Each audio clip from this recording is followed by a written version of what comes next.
السلام عليكم ورحمة الله. كيف حالكم يا جماعة؟ إن شاء الله يا رب تكونوا بخير وعافية ورضا من الله تعالى عز وجل. أول شيء يا جماعة، نبدأ الفيديو ونسمي الله ونصلي على رسول الله. اللهم صل على سيدنا محمد وعلى آله وصحبه أجمعين. ما تنسناش يا جماعة دعمكم من اللايك والمشاهدة الكاملة والتعليقات. أكيد هذا الكلام دايما بحكيه كل فيديو. فالحمد لله والشكر لله على كل حال. خلصنا رمضان، يعني عدينا على نص رمضان، فالحمد لله والشكر لله. الله يا رب تقبل منا طاعاتنا وصيامنا وصلاتنا يا رب وعبادتنا كلها يا رب. وأنا أدخلكم اليوم على أكلة. اليوم بدنا نعمل طبخة، بس طبخة يعني إيش بدي أحكي لكم، مش زي أي طبخة، مش زي أي طبخة بتنعمل. طبخة بدها إيش بدي أحكي لكم، تكون مميزة هيك شوية. عجبنا أول فول أخضر، أول مرة في رمضان إني بدي أجيب أنا فول أخضر يا جماعة. الفول الأخضر إله هيك، إله طعمته، إله ميزته في الأكلة، إله يعني إيش بدي أحكي لكم، طبيخه غير عن الطبخات التانية، يعني بنطبخ غير عن الطبخات التانية. طبخه حاجة هيك يعني إيش بدي أحكي لكم، مش زي الطبخات المعتادة. أوريكم بس أول إيش جبنا غير الفول. والله الفول الأخضر بدي أحكي لكم هذا نص كيلو ب 12 شيكل، غليان، غالي. الكيلو ب24، جبنا نص كيلو بس عشان الأكل. أنا في رمضان ما بحبش يزيد معايا. وجاب لي ابني هادي ضمة صغيرة من البقدونس، يلا منيحة، عشان أنا بحب هيك أفرم معاها على الأكلة، أحط هيك شوية. وجاب لي الماجي هادي واحدة، وجاب لي باكيت لسان عصفور هذا برضو 3 شيكل. بس إيش، مش زي اللي كان عندي، يعني عندي بدي أجربه، بدي أشوف إنه هذا على بياض، هداك على قمح أكتر. بالنسبة يا جماعة للخضرة، الأسعار نار. الأسعار ارتفعت جدا، الأسعار غالية عن أول، من يوم ما بدت الحرب بين الأطراف. انتوا عارفين عندنا الأسعار ارتفعت، يعني حسبي الله عليهم التجار الفجار، غلوا الأسعار بشكل مش طبيعي.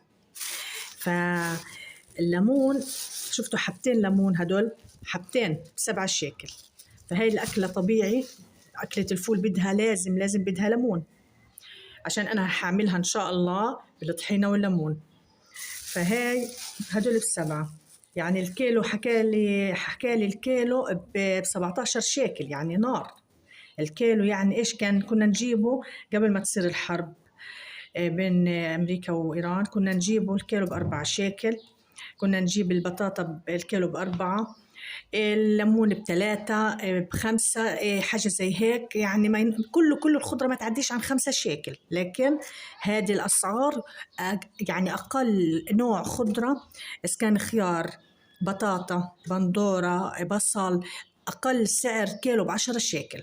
ويعني بين 4 شيكل ل10 فرق، يعني كبير، فرق شاسع يعني عن جد. يعني الأسعار كتير يعني غليت. والله الله يكون بعوننا يا رب، ويا رب يعدي رمضان على خير ويسهلها معانا يا رب. هاي كل اللي جبناه اليوم، حاجات بسيطة يا جماعة.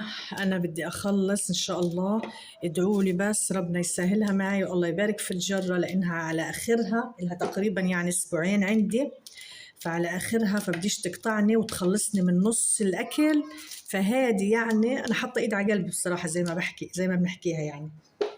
فهذه ورطة إن خلصت وأنا بعمل أكل، فهذه ورطة يعني عن جد، لأنه النار في رمضان حوسة كبيرة ولخمة ورطة.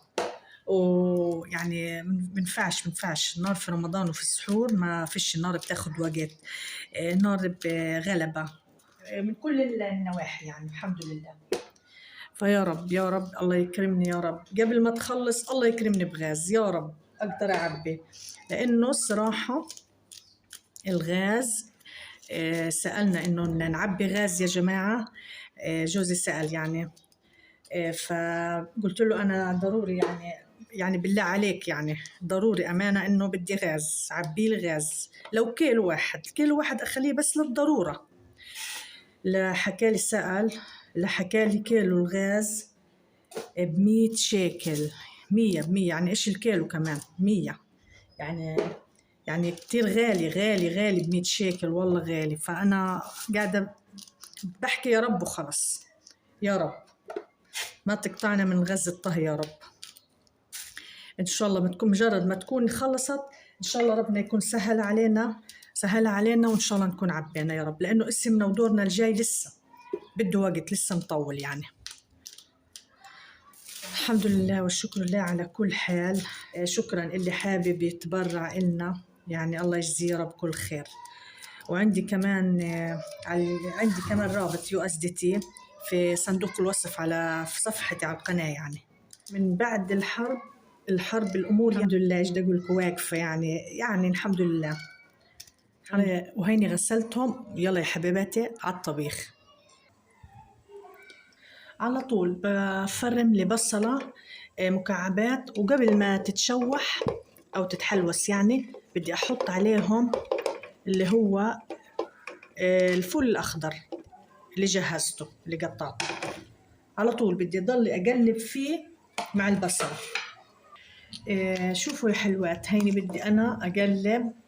حطيت ماجي، مكعب ماجي، وبدي أحط فلفل أسود،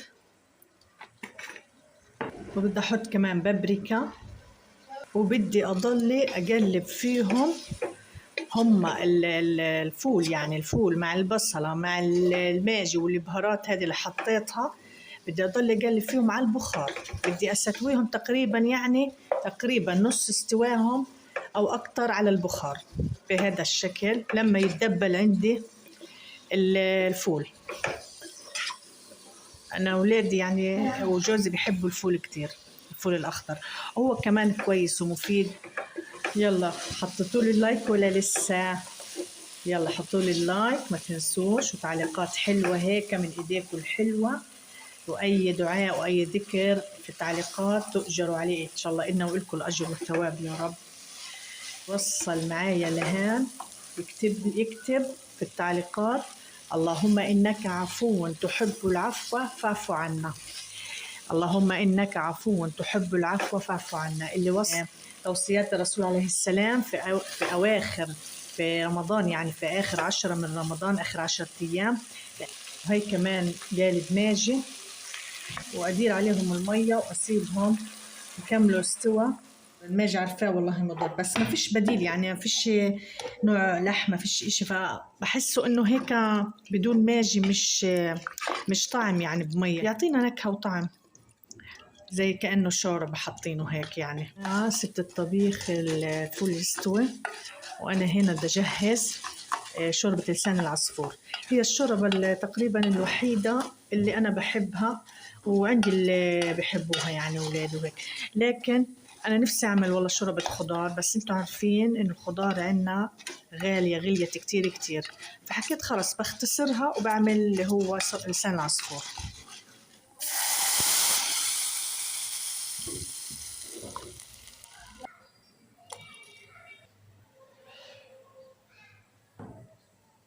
نزلت، وهنا هيني جهزت ليمونة كاملة بدي أعصرها. أنا هذا خضر الليمون كتير بحبه، بضيعوش برميهوش، فكله باخده، كتير مفيد يعني، خسارة بعدين.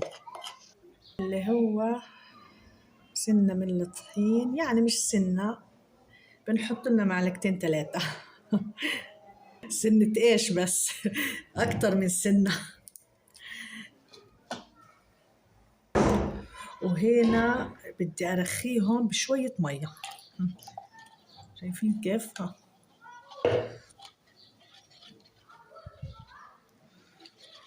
سر الطبخة الطحينة والليمون، خلطة الطحينة والليمون هاي تديها نكهة خرافية. وفي كمان شغلة عادي أحكي لكم عليها، شايف كيف جمدت؟ هذا عاد إيش حتتسبك وحتكمل، حتغلي مع تكملة الأكلة، يعني الطبخة مع الفول. شايفين؟ شايفين؟ شايفين؟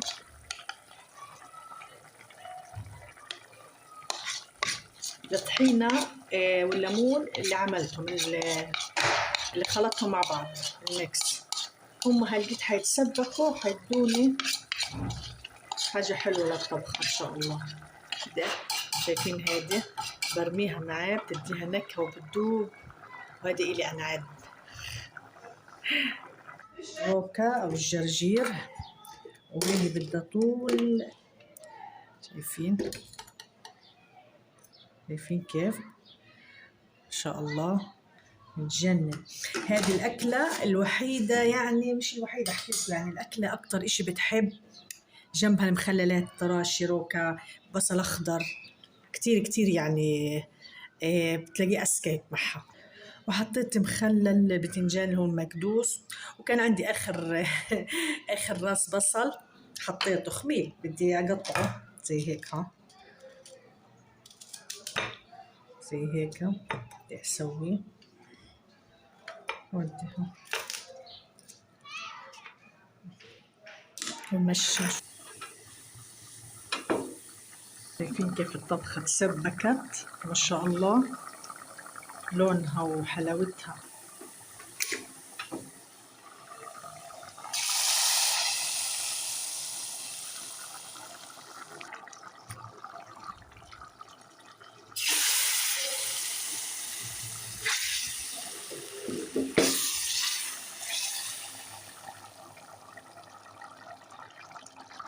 سامعين البكبكة؟